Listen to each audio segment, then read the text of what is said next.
Ormai ci siamo, manca sempre meno alla 31esima edizione dei Friuli Doc che arricchirà e stravolgerà il centro di Udine con stand, eventi enogastronomici e culturali, concerti a cielo aperto e tanto altro. Lo spettacolo avrà luogo da giovedì 11 a domenica 14 settembre e nella mattinata di venerdì 5 nella splendida location della Loggia del Leonello si è tenuta la conferenza stampa di presentazione dell'evento. Una manifestazione che rappresenta la cultura, insomma, l'identità del nostro territorio, del Friuli, ma più in generale del Friuli Venezia Giulia, un palcoscenico che è la città di Udine che si riempie di stand, oltre 100, sono 33.000 i metri quadri occupati proprio dalla manifestazione, che sono 5 volte lo stadio Friuli, per dare una dimensione a chi ci ascolta, quindi una manifestazione molto importante ma anche allo stesso tempo molto impattante. Sì, è tutto pronto, quest'anno abbiamo una vetrina internazionale importante, abbiamo tutte le città gemelle, abbiamo una grande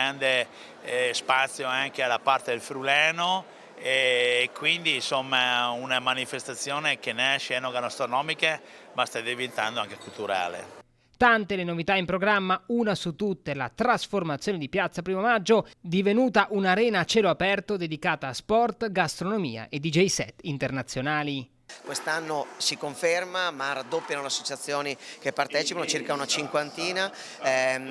Abbiamo in Piazza Primo Maggio anche tutta la parte di somministrazione, quindi gli stand gastronomici degli attori della nostra regione, e abbiamo anche un luogo dedicato, quindi un palcoscenico dedicato ai più giovani, quindi dove ci sarà DJ set. Saranno 5 i palchi, il palco principale è quello in Piazza Libertà, sappiamo che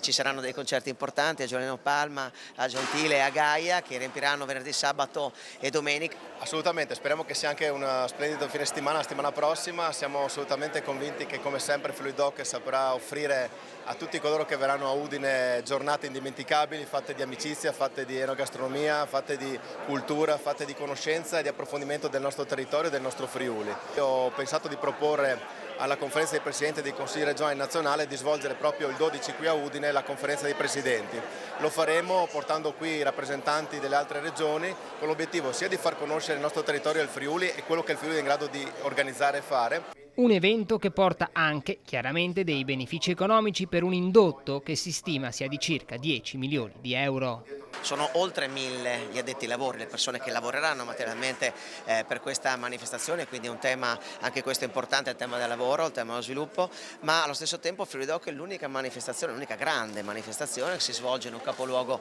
della nostra regione, dove l'indotto generato rimane nel nostro territorio.